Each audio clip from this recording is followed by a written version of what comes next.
Olá, gente. Boa noite.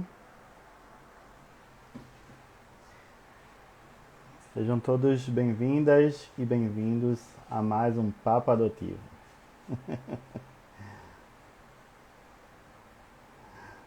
Olá, boa noite. Vamos entrando. Já já o pessoal está chegando. Estamos aos poucos esperando nossos maiores convidados. Olá, Wendy. Boa noite. Olá. Eneri conseguiu entrar, que bom. Deixa eu ver se eu consigo trazê-la.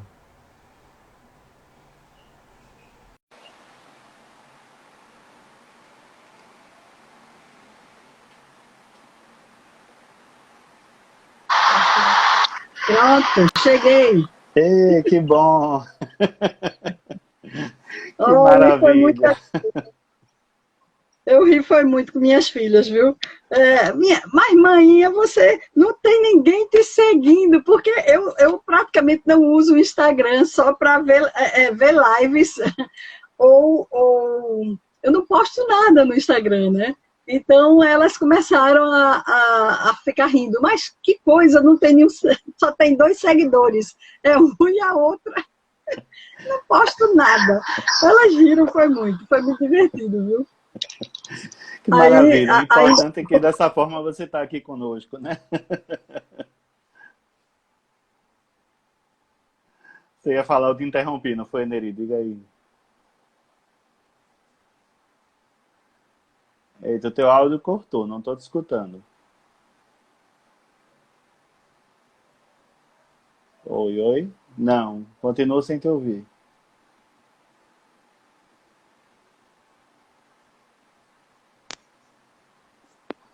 tá conseguindo me ouvir? Agora sim. Então acho que é melhor tirar o fone, eu acho que está com algum problema. Fala aí para ver se eu te escuto direitinho. Que bom, Neri. Estamos aqui juntos, né, nessa missão. Vou saudar o pessoal que eu logo te trouxe aqui, porque a gente ficou assim preocupado de talvez não conseguir, né, te trazer aqui para esse encontro. E eu assim fico muito feliz assim por estar aqui te recebendo hoje. Hoje a gente está assim num dos penúltimos papos adotivos deste ano, né? A gente vem numa série de fazer esse diálogo toda semana e toda semana trazendo um conteúdo. E aí a gente precisa também, assim, chegou dezembro, né? A gente precisa dar aquela paradinha para poder até rever, reavaliar os, Isso. os programas, né? Os conteúdos que a gente produziu até aqui, para estar trazendo conteúdo diferenciado. Mas, assim, para quem nos acompanha, não vai ser algo catastrófico, não. A gente vai dar uma paradinha, assim, mais ou menos de um mês. Estamos parando agora, mais ou menos, no meio de dezembro. E no meio de janeiro a gente está voltando, trazendo mais conteúdo, mais informação. É só um respiro para a gente dar aquela energizada. Tá todo mundo preso em casa, né? Pandemia rolando, mas pelo menos a gente É tentar verdade. conciliar as demandas, né? Internas e externas, às vezes aquelas coisas que a gente precisa fazer em casa e a gente precisa dar aquela desligada um pouco. E aí, assim, essa é a missão nossa, de tentar trazer conteúdos. Eu gosto sempre de lembrar que quem nos acompanha aqui no perfil do GA de Recife, a gente tem pretendentes à adoção, temos famílias já constituídas, temos pessoas que são refletindo da possibilidade de adotar um filho algum dia, temos pessoas que se interessam ou que têm interesse na causa da adoção, e a gente sempre traz temas assim que são às vezes abertos, né, que falam um pouco da questão da família, um discurso assim um pouco mais amplo, né? E aí a gente às vezes vê interação de pessoas que às vezes não têm, que têm atitudes adotivas, né, mas que não têm ainda assim em si um ente que passou pela adoção. E aí esse tema que a gente pensou e a gente te convidou para te receber aqui hoje, que é falando um pouco dessa relação educacional, é um tema que fica muito, digamos assim, explosivo nessa época assim de final de ano escolar, né? Porque as famílias às vezes têm dificuldades o ano inteiro e acaba culminando nos conflitos que ficam às vezes expostos, né? Mais flagrantes no resultado, na performance ou no desempenho escolar. E aí eu falei, não, vamos trazer um pouco assim de algumas questões que transpõem, que são às vezes importantes nesse processo educacional, mas que não são tão ali muitas vezes ditos, né? E quando a gente fala muitas vezes dessa atitude adotiva ou desse acolhimento, né, que a gente deve fazer com os nossos filhos, né, ou filhas, é importante a gente ter uma percepção um pouco mais ampla. E aí, nesse sentido, eu queria começar me apresentando, eu vou pedir também para você se apresentar. A gente já tem um tempo feito uma espécie de audiodescrição, que é para aquelas pessoas que nos acompanham que têm algum tipo de deficiência visual, nos enxergar um pouco, né? E aí a gente fala um pouco, que às vezes usam alguns softwares que traduzem o áudio, né? E aí, dessa forma, eles acabam compreendendo aquilo que está se passando aqui na live. Então, meu nome é Charles Leite, eu sou integrante da diretoria do GEAD Recife, e hoje eu estou aqui vestindo uma roupa cinza, com alguns elementos aqui nas mangas, nos ombros, militares, né? Aquela coisa assim, na temática ARM, como alguns dizem. Sou um homem negro, com barbas, cabelos curtos, eu uso óculos de grau e estou numa parede branca aqui ao fundo, com duas telinhas que estão aqui sendo exibidas. Enfim, eu acho que é isso. E aí eu passo a bola para você, Neri, se apresentar para quem nos acompanha. Pronto. Boa noite a todos e a todas, né? É um prazer imenso, Charles, estar aqui com vocês, né? Companheiros assim de luta, né? Nessa causa tão nobre, que é a causa pela criança e o adolescente, né? O direito de ter uma família que os ame, né? Que os protejam. E aí, como você já falou, né? Meu nome é Neri Albuquerque, né?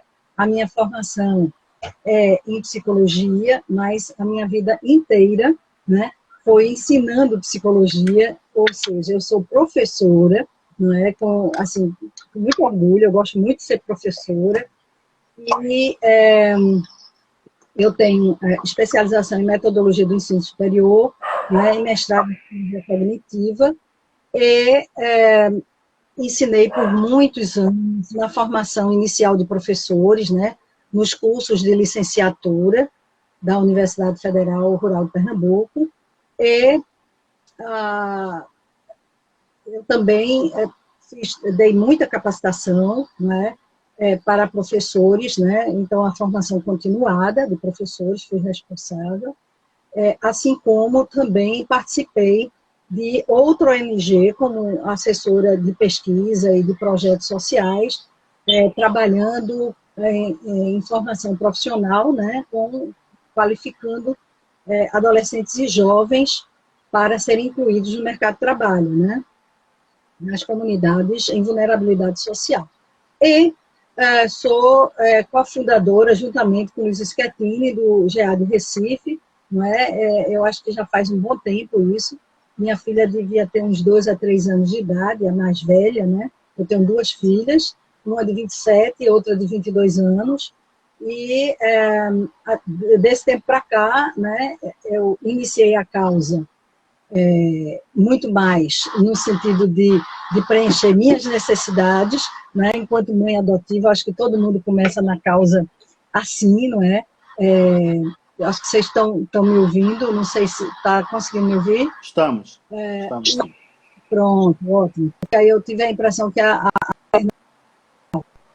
Bom, e aí depois, né, de começar com o grupo, né, que é o GEAD Recife, eu me interessei pela causa, né, e adotei a causa como enfim.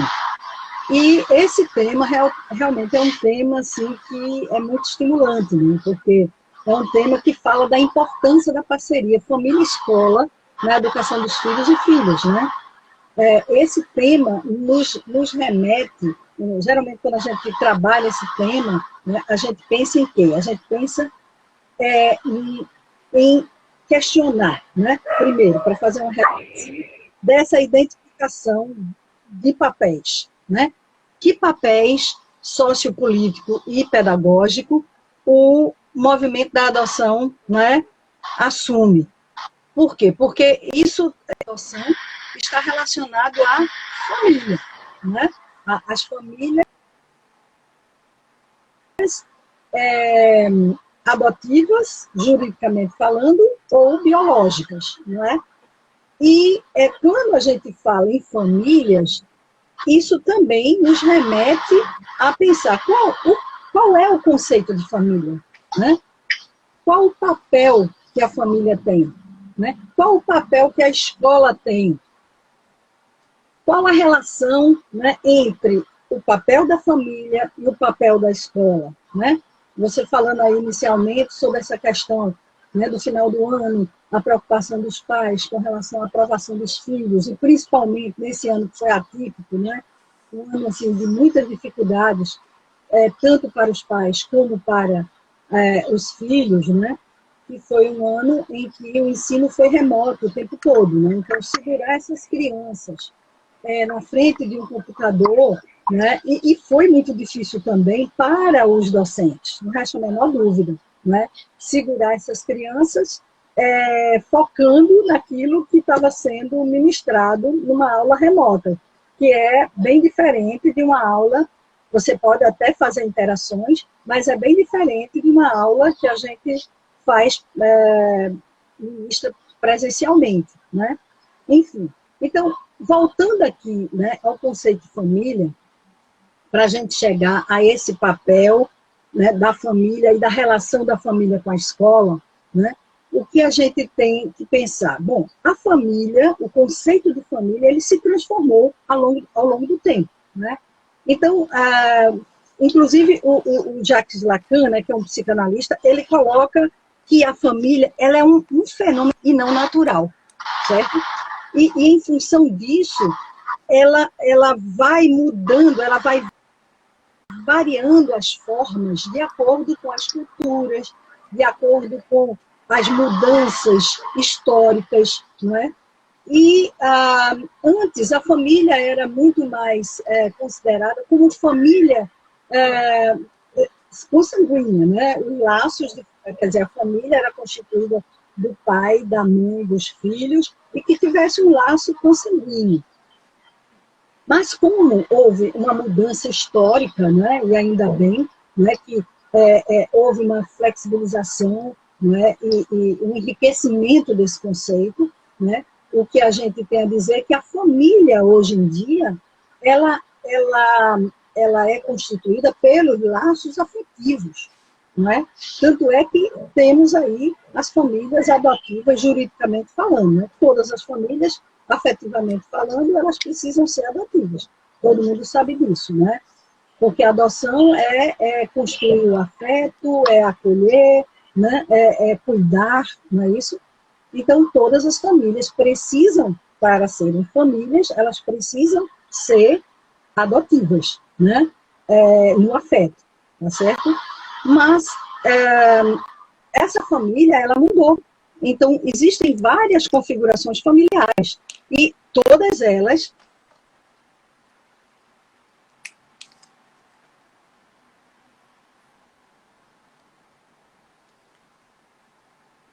os vínculos de afeto.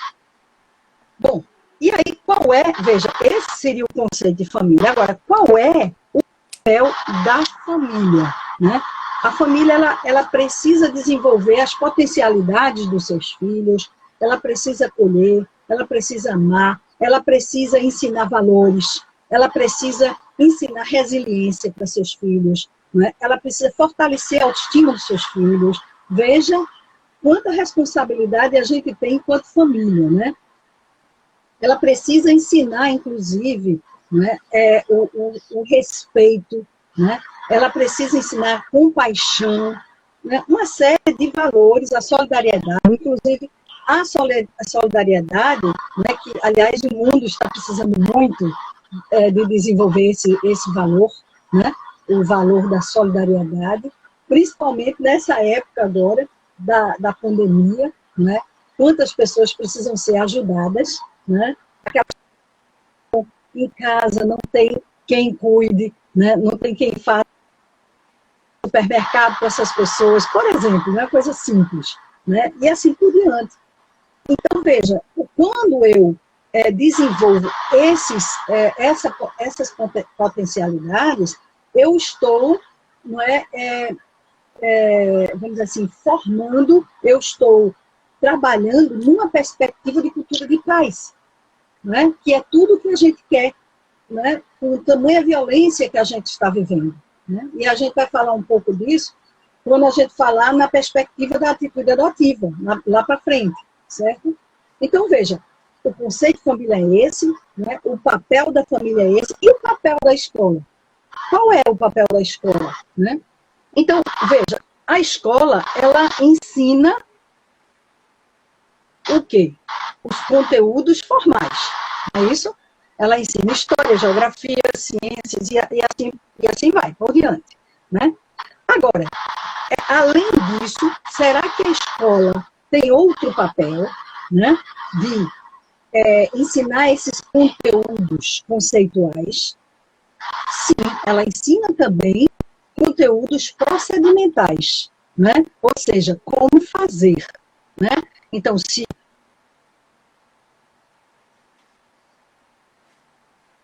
levo o meu aluno para o ensino algumas reações químicas, por exemplo, né? E ensino que o lixo produz uma reação química, que é o chorume, né? Que é aquela substância que sai do lixo. Esse chorume, ele compromete o meio ambiente. Então, a partir daí, eu começo a trabalhar, né, enquanto professor, enquanto papel da escola, de cuidar do meio ambiente. Você não pode jogar lixo em qualquer lugar, né?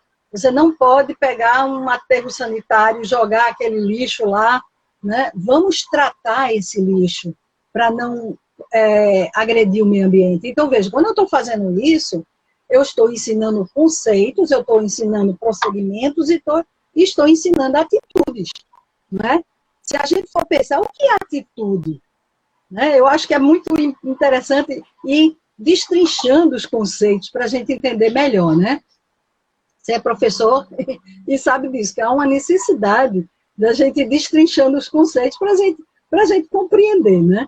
Então, o que é atitude? Atitude, a gente pensa que só é comportamento, né?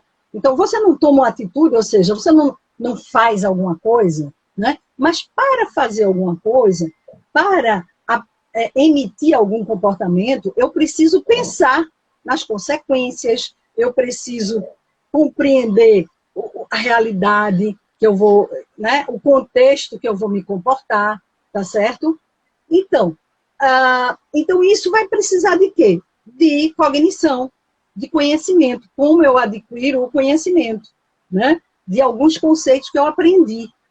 Além disso, precisa de motivação, precisa de, vamos dizer assim, o emocional, né? E o comportamento. Então, veja que eu já citei aí alguns elementos, alguns processos, né, envolvidos com a atitude. Ou seja, esse comportamento ele vai ser influenciado por esses outros processos psicológicos. Não é? O processo de como eu adquiri o conhecimento, quais são meus conceitos, não é? O que eu compreendo daquilo ali, como é que os motivos pelos quais me impulsionam a apresentar aquele comportamento e o emocional. E a gente sabe que o emocional ele está muito ligado a essa parte da cognição, da aquisição do conhecimento, né? De como eu adquiro, de como eu aprendo as coisas. Por quê?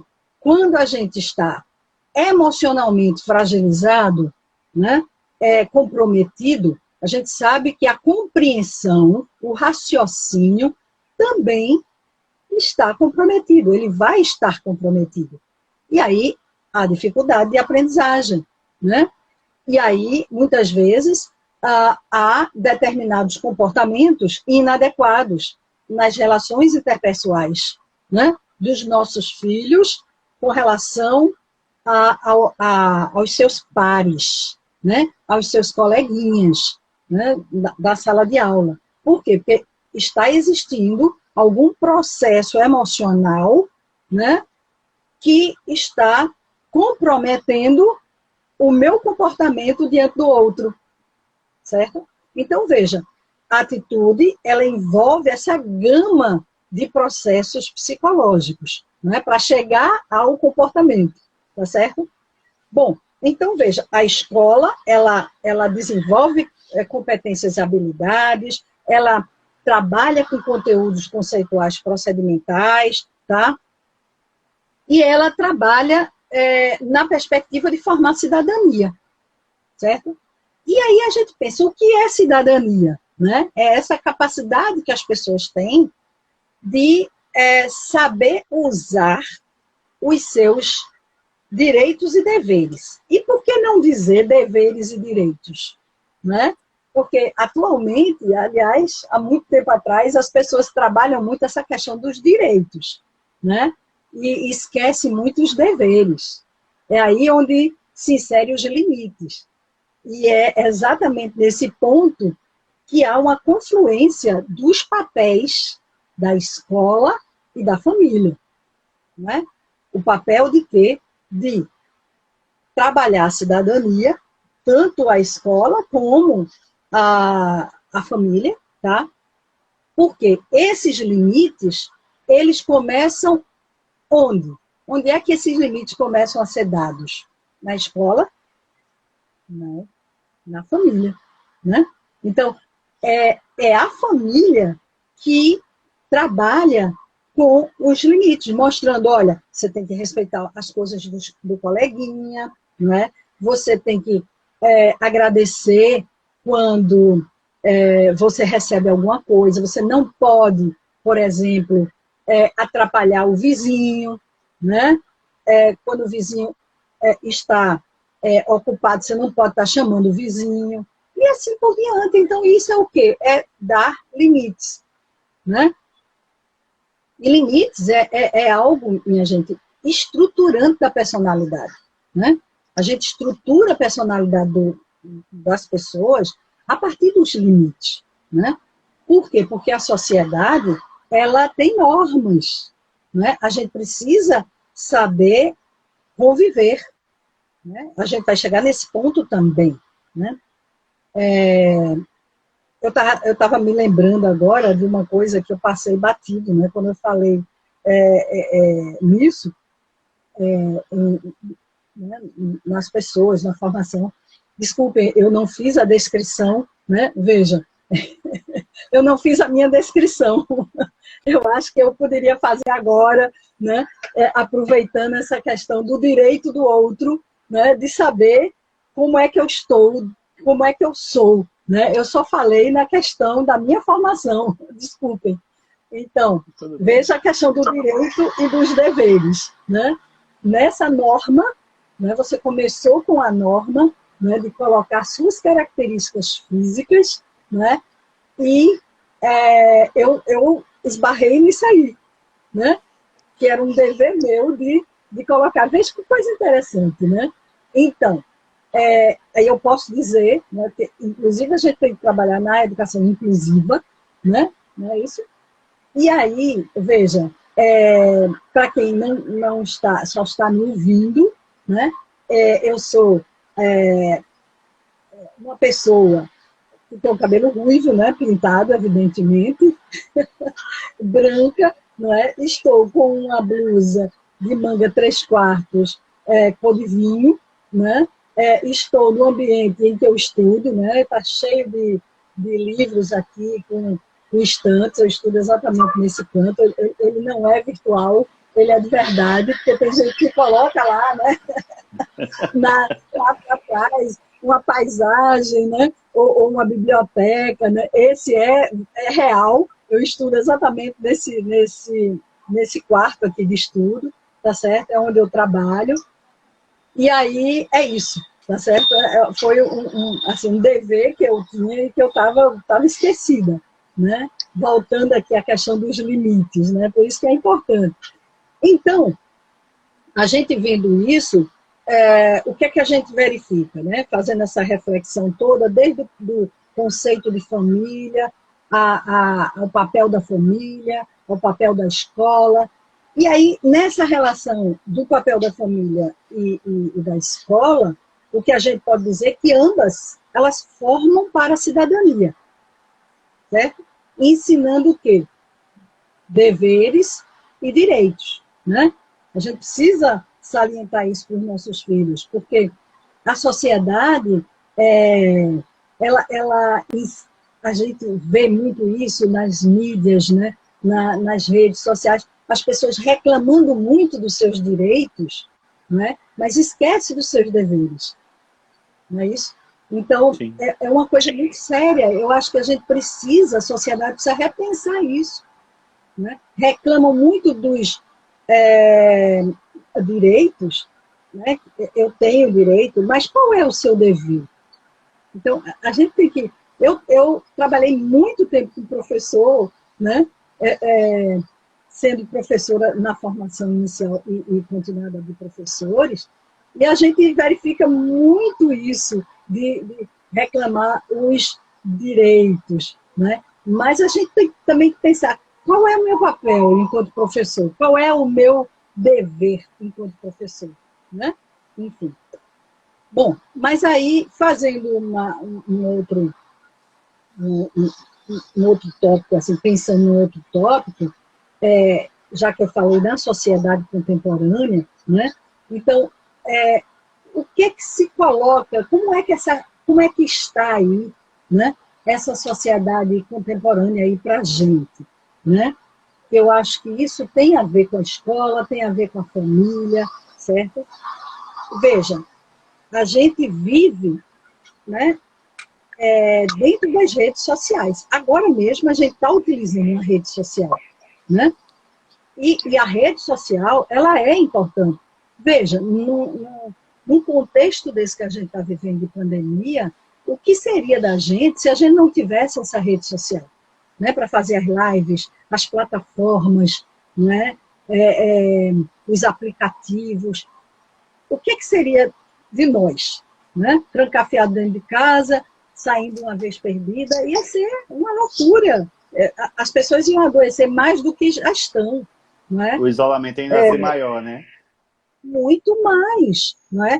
Então, mas a gente tem que ter cuidado, porque tudo tem um outro lado da moeda, né? E é isso que a gente precisa ensinar para os nossos filhos, né? Monitorar o tempo todo para que essas redes sociais elas sejam utilizadas da melhor forma possível, né? Elas sejam utilizadas de forma construtiva. O grande problema é que os próprios pais utilizam-se das redes sociais de forma extremamente inadequada, não é? E aí a gente sabe que o exemplo arrasta. O exemplo que a gente vai dar para os filhos é muito mais forte, né? E é um processo muito forte de aprendizagem, de ensino-aprendizagem, do que o que a gente diz. Olha, não fique muito tempo na internet e a gente fica, não é isso? Não entre em determinados sites e a gente entra. Não poste besteira, né? Você está comendo, vai postando isso e a gente posta. Então, são coisas que aí a gente tem que trabalhar coerência, né? Coerência, hoje em dia, é uma coisa muito complicada, né? A gente precisa buscar essa coerência. Não é que a gente vai ser coerente o tempo todo, mas a gente tem que sempre estar buscando o tempo todo a coerência. Aquilo que é coerente o discurso da gente e a nossa prática, né? É isso que ensina, né? A gente está falando em educação, é isso que educa. Então, essas redes sociais, elas nos levam, né? Nos leva a criar situações extremamente complicadas para a gente mesmo, né? E ensina isso aos filhos. Então, como, por exemplo, Baldwin, ele coloca, né, uma coisa muito interessante, que é Amor Líquido, tem, né, vários livros dele, um deles é esse, que fala sobre relacionamentos extremamente superficiais, né? Relacionamentos que você tem milhões de amigos na rede, né? E ninguém é seu amigo, né? Ninguém é nosso amigo. Relacionamentos extremamente, como é que eu posso dizer, utilitaristas. Então, porque eu estou precisando de você, você é meu amigo. Agora, a partir do momento que você não me preenche as necessidades, você não é mais meu amigo. Então, isso também é complicadíssimo, não é? Porque isso é um relacionamento líquido, é um relacionamento superficial. E a gente precisa estar atento para que nossos filhos não entrem nessa. Porque a sociedade contemporânea reforça isso aí, né? Então, veja a questão da educação. Tá? Uma outra coisa também é que na sociedade contemporânea há muita valorização, uma supervalorização da sexualidade. Tá? Veja, existem as faixas etárias, né, vividas, se a gente for pensar em Freud, né, o desenvolvimento da psicossexualidade. Então, você tem, por exemplo, uma faixa etária que está voltada para isso, né, mas desde de tenra idade, se você começa a ser permissivo para seu filho ver determinados programas, olha a educação entrando, olha os limites entrando, por conta da faixa etária, né? Se a faixa etária não permite, então você vai dizer, não, mas isso é besteira, não tem problema. Mas pode acontecer de ter algumas situações, né, ali que pode causar algum comprometimento, né? E a criança, ela vive muitas fantasias. A gente sabe disso. Então, veja, essa questão da valorização da sensualidade no contexto atual, a gente precisa ter muito cuidado em lidar com isso com os nossos filhos, não é? Um outro aspecto da sociedade contemporânea e que a escola deveria trabalhar juntamente com a família vamos dizer assim, reduzir, educar para o consumo, né? O consumo controlado, né? E não desenfreado. Então, o que é que acontece? Os próprios pais fazem isso, né? E reforçam isso nos seus filhos. Como, por exemplo, sai um celular de última geração, o meu está ótimo ainda, por que eu vou comprar um celular de última geração agora, se o meu ainda está funcionando? E muito bem. Né? Aí eu compro para mim um celular, né, de última geração e vou e... Gente, só um minutinho que eu acho que eu fiz alguma coisa aqui. Vocês estão me vendo? Estamos sim. Está tudo certo.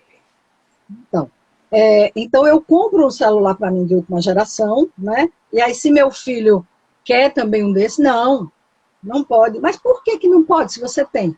Se você comprou, o seu estava bom e você comprou, né? Então eu estou estimulando meu filho ao consumo desenfreado, né? Que é complicadíssimo isso, porque quanto mais a gente consome, mais lixo a gente produz no planeta, não é isso? E aí, veja, qual é a educação que a gente vai dar ao nosso filho, e a escola também. A escola precisa também assumir esse papel, né? De cuidar do meio ambiente. Tá certo? Como é que eu vou, né, lidar com isso? Que a escola precisa estar junto fazendo isso, né? Então, o que é que a escola precisa fazer e a gente, enquanto pais, precisamos fazer, né? Resgatar os valores humanos, né? incentivar esse consumo consciente, tá certo? É uma coisa assim extremamente importante. Respeitar, não é, a diversidade, isso é extremamente relevante, não é? O respeito a quê? Respeito à etnia, à religião, às diversas configurações familiares, né? Até e a escola precisa muito compreender, né, que existem ritmos diferentes de aprendizagem, tá? E nem por isso um aluno que aprende mais rápido, né, é pior, melhor dizendo, é melhor do que um aluno que aprende de forma mais lenta. Veja a atitude adotiva que o professor precisa ter para com este aluno. Mas muitas vezes, aquele aluno que tem dificuldade de aprender, aquele aluno que tem dificuldade de relacionamento interpessoal, o que é que ele faz? Né? Ele tumultua e o professor quer ou transferi-lo para outra série, ou às vezes transferi-lo para outra escola. Né? Muitas vezes o aluno, né, atualmente as escolas têm recebido muitos alunos com alguns transtornos, né? Como o TOD, né, o transtorno opositor, né?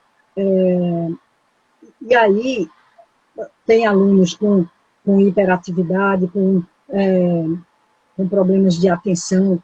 Então, tudo isso, o professor precisa ter uma atitude adotiva, né, para compreender e estar junto, a família está junto para isso. Né? Bom, uma outra coisa também interessante é quando a gente trabalha o respeito à diversidade, o respeito ao outro, a gente está, de alguma forma, trabalhando para minimizar o bullying, né, na escola, né, o cyberbullying. E é uma coisa também que os pais precisam estar atentos para isso. Muitas vezes, os pais trabalham demais e não ficam atentos ao que está acontecendo na escola, né, com os seus filhos. Então, às vezes, o aluno está sofrendo bullying, ou o seu filho está, né, fazendo bullying com o outro, certo? E aí, isso causa um problema seríssimo, tanto para uma parte como para a outra, mas os pais, pelo fato de estarem sem monitorar os seus filhos, criam, né, deixam chegar a um extremo, né, que pode gerar comportamentos muito complicados. Né? Enfim, então veja, isso tudo que eu estou colocando, né, é uma forma de alertar os pais para que eles fiquem mais próximos aos seus filhos, né, monitorem com quem ele conversa né, nas redes, né, quais os sites que estão entrando. Isso é extremamente importante para a formação, né, adequada da personalidade dos seus filhos. Ok? Então, falando um pouco muito mais, né, que eu já falei pouco, mas muito mais sobre a integração da família-escola, é importante que também entre nessa integração o sistema de garantia de direitos, certo? Que aí entra o quê? Entra o sistema de saúde, entra o sistema da educação e outros. Né? Então, por exemplo, se eu, enquanto professor, né, ou professora, estou acompanhando um aluno e percebo que esse meu aluno está tendo um comportamento que não é o comportamento usual, certo? Que ele não quer mais participar das tarefas, não se relaciona mais com os outros, não chega na sala de aula com com mangas compridas, não é? Demonstrando insegurança. Então, tem alguma coisa errada. Então, enquanto professor, eu preciso estar atento para isso, né? E chegar mais junto do aluno, conversar com a família. Se a família não quiser conversar e eu perceber que existe algo mais, certo? A gente precisa acionar o sistema de garantia de direitos, né? Como, por exemplo, o conselho tutelar, né? Isso acontece de vez em quando na escola pública, não é só na escola pública, né? Mas isso pode acontecer também na escola particular, é mais difícil, mas na escola pública. Então, veja, infelizmente, agora com essa pandemia, né, o que a gente tem percebido nas pesquisas é que aumentou muito o número de violência contra crianças e adolescentes, né? Porque elas estão muito dentro de casa. Então, às vezes, essa criança, esse adolescente, ele está sofrendo violência doméstica, né? Às vezes ele está sofrendo de negligência, às vezes ele está sofrendo de abuso sexual. Então, tem uma série de questões, por isso que é importante a integração, né, da escola com esse sistema de garantia de direitos, tá certo? Esse um ponto também interessante de lembrar aqui, né? E aí, assim, uma coisa também importante é que tem muitas coisas na área da educação importantes que a gente fica para selecionar, às vezes até fica difícil. Então, veja, uma coisa importante que as pessoas ficam perguntando, Neri, como é então que a gente pode colocar nossos filhos, como é que a gente, numa escola, como é que a gente pode escolher a escola, né, para os nossos filhos? E aí eu sempre estou orientando no sentido de você precisa conhecer a escola, não só a infraestrutura da escola, porque às vezes tem pais que só se preocupam com a infraestrutura da escola. Uma escola que tem tudo. É uma escola que tem assim, um laboratório de ciências maravilhoso, né? Um laboratório de informática, piscinas e coisa e tal. Gente, mais importante ainda do que isso é vocês conhecerem, né, o projeto político-pedagógico da escola. E aí, não só isso, né, mas lá tem a missão, tem os valores, tem uma série de aspectos importantes. Tem a questão metodológica, né, como é que eles lidam, né, com os conteúdos. Mais importante ainda é como se essa prática pedagógica ela está coerente com realmente, que às vezes é um projeto político-pedagógico maravilhoso, lindo, mas a prática pedagógica é outra. Então, vamos visitar, né, de vez em quando a escola, certo? Vamos lá, de repente, ver como é que é a sala de aula, pedir permissão para ver como é que é a sala de aula. Lógico que as coisas não são, assim, quando a gente vai lá, não é? Sabe que está sendo observado, então, muitas vezes, há uma certa mudança de comportamento, né? Mas você precisa conversar com pais daquelas crianças que estudam lá. Então, uma série de estratégias que a gente pode utilizar para conhecer a escola, né? E ficar atento para saber se essa prática pedagógica, né, ela se preocupa com o que a gente chama dos 4 pilares da educação para o século XXI, né? Que foi colocado no relatório Delores, né, da Unesco. Então, quais são? Né? Aprender a conhecer, aprender a fazer, aprender a conviver e aprender a ser. Né? São 4 elementos importantíssimos né? Fundamentais. Essas 4 aprendizagens são fundamentais para a formação dos nossos filhos. Tá? Então, aprender a conhecer, você precisa saber se a escola é aquela escola que desperta conhecimento, né? Que faz com que nossos filhos reconstrua o antigo, né? Que reinvente, que pense, né? Que valorize a curiosidade, né? A autonomia, a atenção. Então, é aprender a conhecer, né? Assim como aprender a fazer. Então, veja, o mundo do trabalho, a gente pode dizer, né, que a gente vai preparar nossos filhos desde muito cedo para serem inseridos no mundo do trabalho, que aí está assim, muito diferente, né?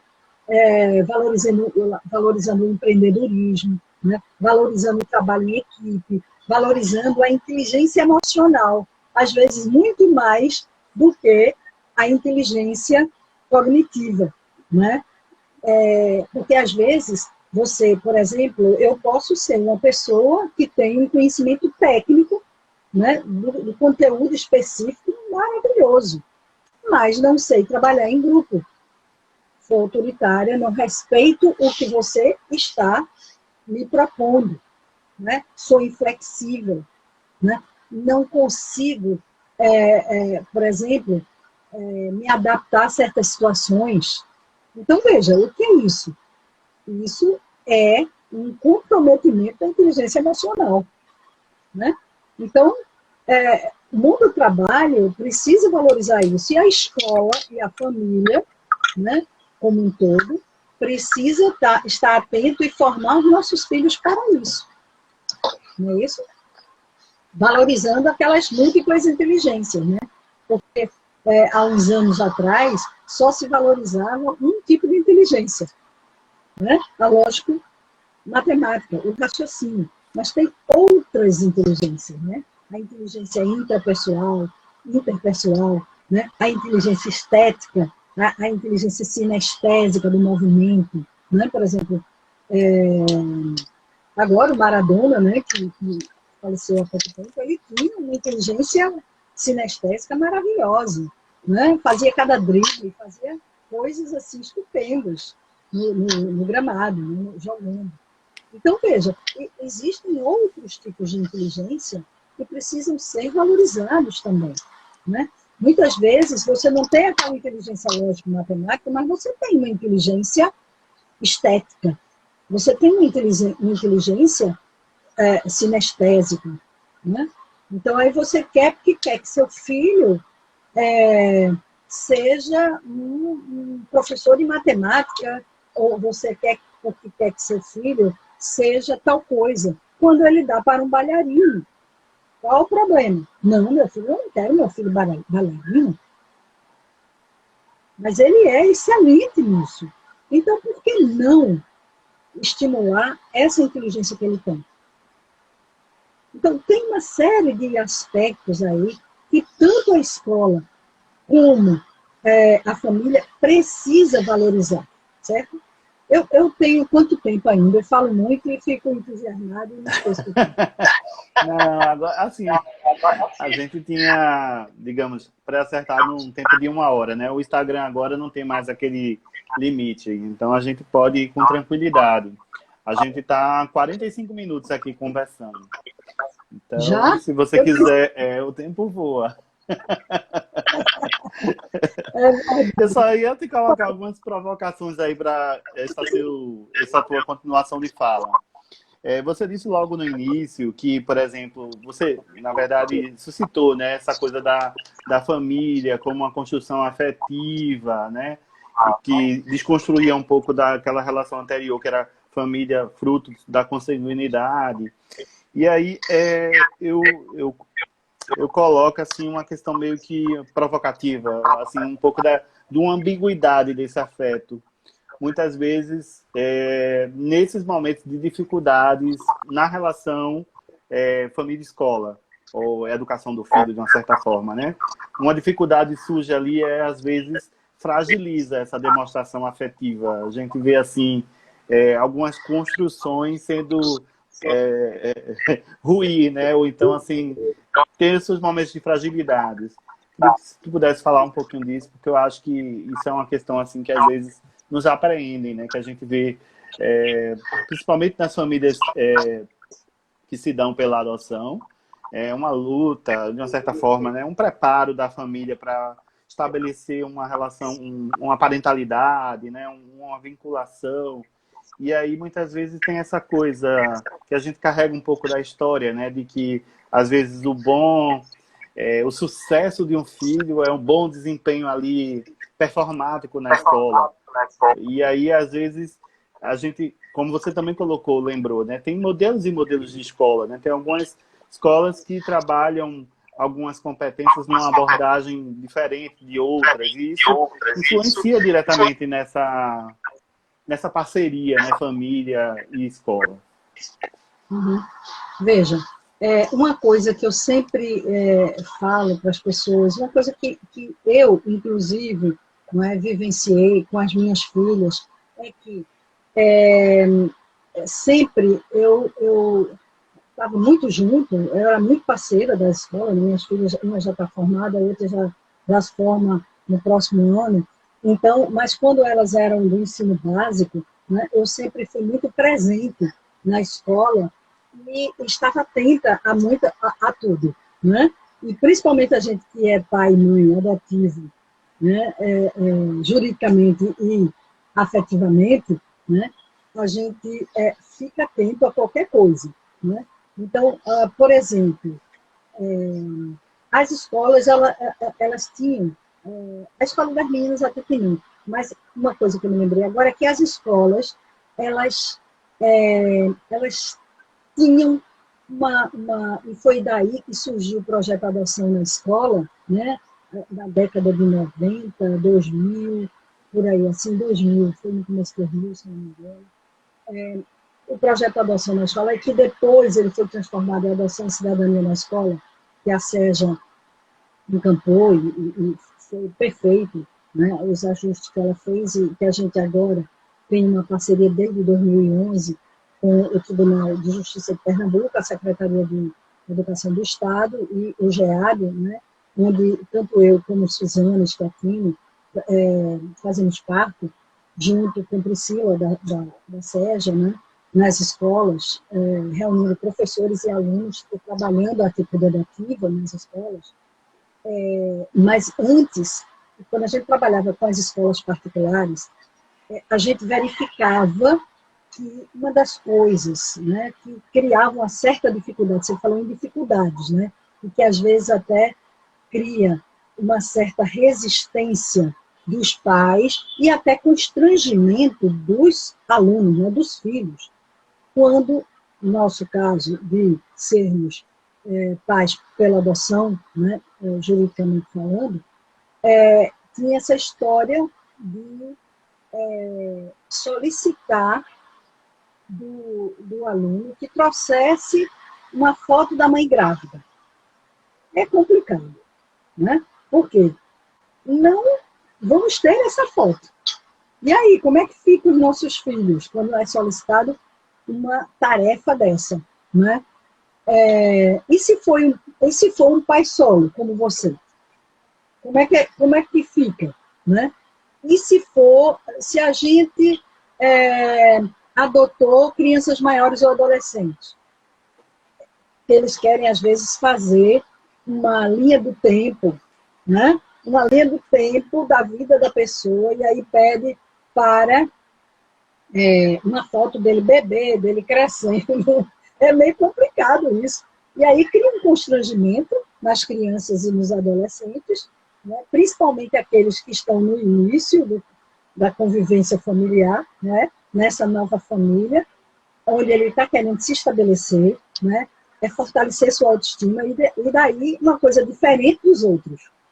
Como é que fica?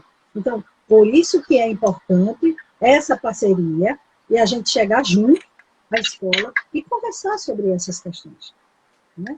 Pode até, por exemplo, nesse segundo caso, né, de levar uma foto quando ele chegou, quando ele nasceu na nossa família. E trabalhar isso é ótimo, porque vai trabalhar o quê? Vai trabalhar a questão da adoção, o conceito de adoção. E ampliar esse conceito de adoção, né, da filiação adotiva para a adoção do coleguinha que tem mais dificuldade. Como é que eu posso ajudar? Né? Como é que eu posso apresentar projetos pedagógicos na minha sala de aula para fazer com que meu aluno ele se estimule a ajudar em causas sociais, certo? Tem um projeto muito interessante, Irmão Mais Velho, se eu não me engano é isso, em Brasília, o Aconchego, que tem adolescentes do ensino médio que vão para as instituições, tem uma instituição lá, né, de crianças e adolescentes, não é? E que eles ajudam, né, no que eles sabem, aquelas crianças. É como se fosse o irmão mais velho. Então, se um sabe tocar violão, vai ensinar violão. Se um é bom em matemática, vai ensinar matemática. Então, veja, isso está incentivando o quê? A empatia, a solidariedade, né? Vamos dizer assim, a ajuda ao outro, ao respeito ao outro. Então, é extremamente importante, né, essa questão. E aí, veja, fazendo isso, você vai ampliar, né, o conceito de adoção, que começou com uma tarefa que, a princípio, não é uma coisa muito boa. Agora, tem tarefas como essa da mãe grávida, realmente, essa não sei como a gente iria sair dessa para colocar isso, a gente teria que conversar, né? Então, veja, para não criar constrangimento, para não criar uma resistência, né, dos pais com relação à escola. Que é outra coisa interessante, a partir do teu questionamento aí, da tua provocação, é que os pais, eles precisam valorizar a escola para que os filhos a valorizem. A valorizem. Veja, eu, nesse meu caminhar, né, na educação, pelas escolas, né, pelos cursos de licenciatura, o que eu via nas escolas, muitas vezes, eram os pais, na frente dos filhos, reclamando da escola. Essa escola, ela é uma coisa absurda, né? Ela é uma mensalidade muito cara, está querendo roubar e não sei o quê. Eu fico assim, meu Deus do céu, como é que você descredencia a escola? Como é que você quer que seu filho, né, respeite a escola quando você descredencia a escola? Não é? Então é muito complicado. Assim como eu não quero assumir responsabilidade perante meu filho, né, porque educado a trabalho, né, é uma questão de responsabilidade. E aí o que é que acontece? Muitas vezes eu transfiro para a escola a minha responsabilidade de pai e mãe. Só que tem um detalhe. Quando essa escola dá os limites para os nossos filhos, eu que transfiro a responsabilidade para a escola, eu não gosto. Nossa, está constrangendo o meu filho. Quantas gestoras de escolas, quantas coordenadoras de escolas e professores não reclamaram e não reclamam de o que eu posso fazer, né? Manda um aluno, tem que usar fardamento, por exemplo, e manda o aluno com fardamento incompleto, por nada, por negligência. E aí quer que não pode voltar para casa o filho, ou não tem que ficar na sala de aula, não pode ficar numa biblioteca estudando. Ora, não foi com fardamento completo, então é o limite, é a norma, entende? Então, são essas coisas que a gente precisa compreender enquanto pais, né? A gente precisa se reeducar enquanto pais. Não sei se eu respondi a tua provocação. Sim, sim, sim, sim. Foi bem assertiva. E até trouxe outros elementos aí que enriqueceu bastante essa nossa conversa, esse nosso papo. E eu só tenho que te agradecer, Neri. Eu acho que a ideia nossa hoje era fazer essa pílula, né, assim, um pouco. As pessoas sempre dizem assim, mas já vai acabar. Mas é assim mesmo, é tal como a gente é professor em sala de aula, a gente dá uma pílula ali para estimular e fazer o aluno, como você disse aí, aprender a conhecer, que ele, de repente, ele se estimula e vai buscar outras estratégias, outras leituras, né? Outras possibilidades. Aprender a conhecer, aprender a conviver e aprender a ser.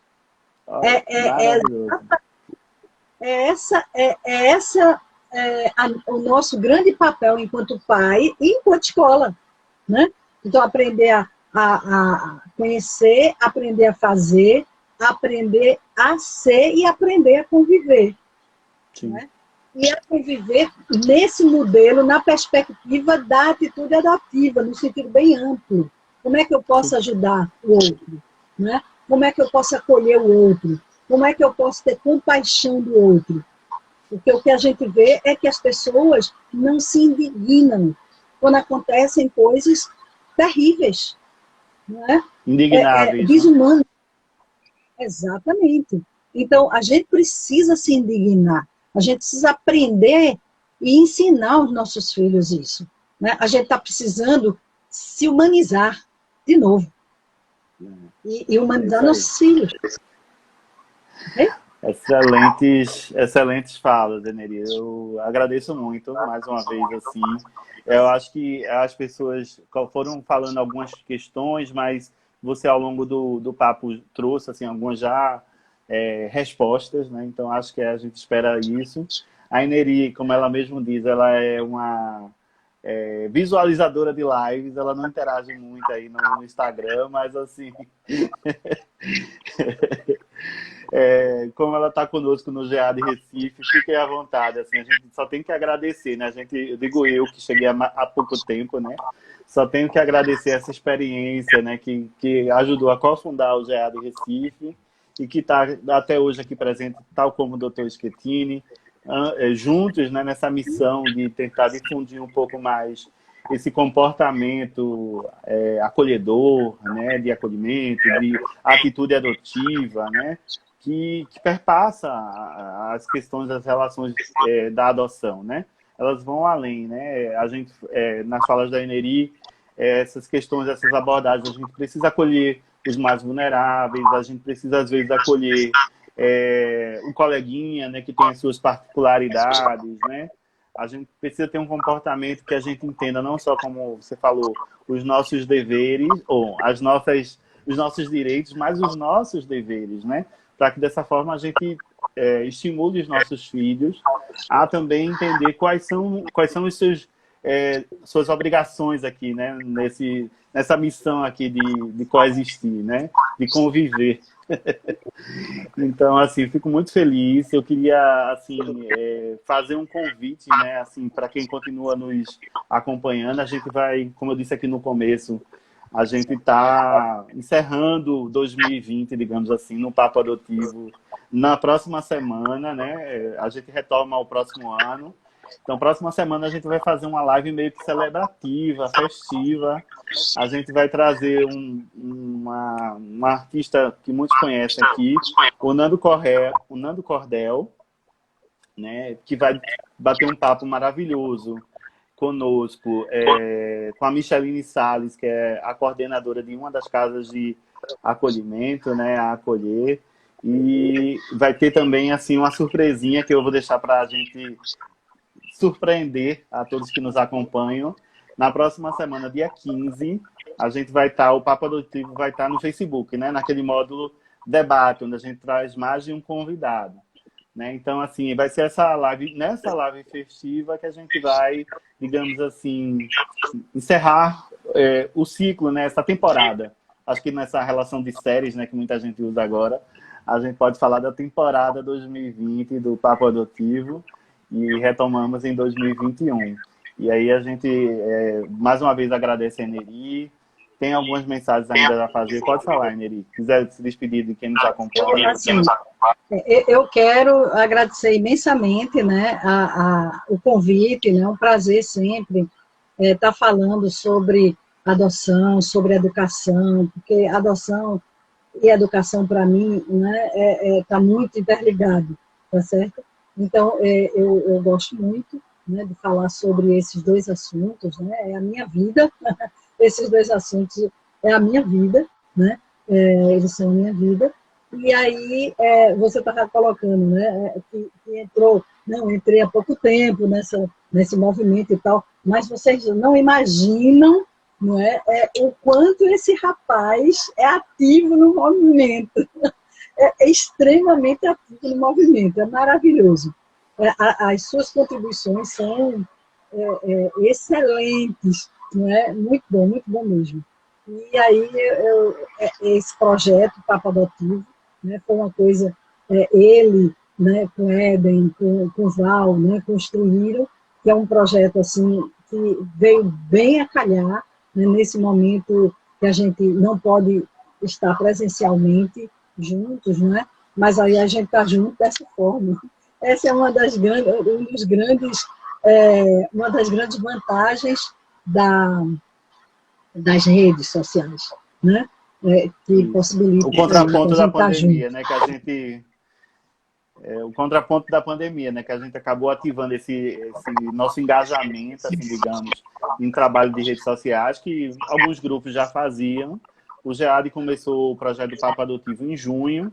A gente já estava nos nossos planos e a gente conseguiu fazer toda semana, desde que começamos, e estamos muito felizes com os resultados. A gente vê, tem tido uma boa receptividade, as pessoas têm contribuído muito, trazendo pautas, provocando, eu sempre digo, aos nossos, que a gente está aqui recebendo várias pessoas, inclusive a Sinara, que estava aqui conosco semana passada, com o Éden. Então, assim, a gente Eu tem estou vendo conseguido trazer... aí. Minha filha está aí, ó, Mary Lou Kende, é ela. Maria Luísa, minha sobrinha Raquel, Maravilha! aí. Meu Tem muito... neto, o pastor aí também, até as filhas da minha vizinha, o povo está prestigiando.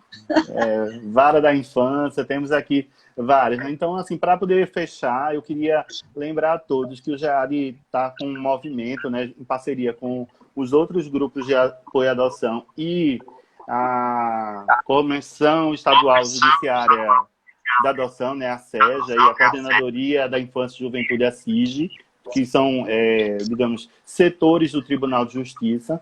A gente está numa missão de tentar proporcionar um Natal diferenciado para as crianças e para os adolescentes que vivem em acolhimento esse ano, em razão da pandemia, e a gente ativou o que a gente chamou de campanha Natal da Atitude Adotiva. Então, nas nossas redes sociais, aqui no Instagram, no Facebook, hoje a gente começou uma ação com um parceiro de grande peso, né? O Esporte Clube do Recife resolveu mobilizar os seus torcedores, digamos assim, para contribuir comprando presentes para crianças, para os adolescentes e para as adolescentes, num dia que a gente vai estar fazendo com eles, próxima semana, 16 e 17, uma ação específica com essas crianças lá nas casas de acolhimento de todo o estado. Né? Aqui em Recife, a gente tem mais ou menos 250 crianças e adolescentes em acolhimento, são 14 casas, mas no estado como um todo, em Pernambuco como um todo, a gente tem 78 casas de acolhimento e quase 1.000 jovens, né, em acolhimento. Então, a gente precisa de doação.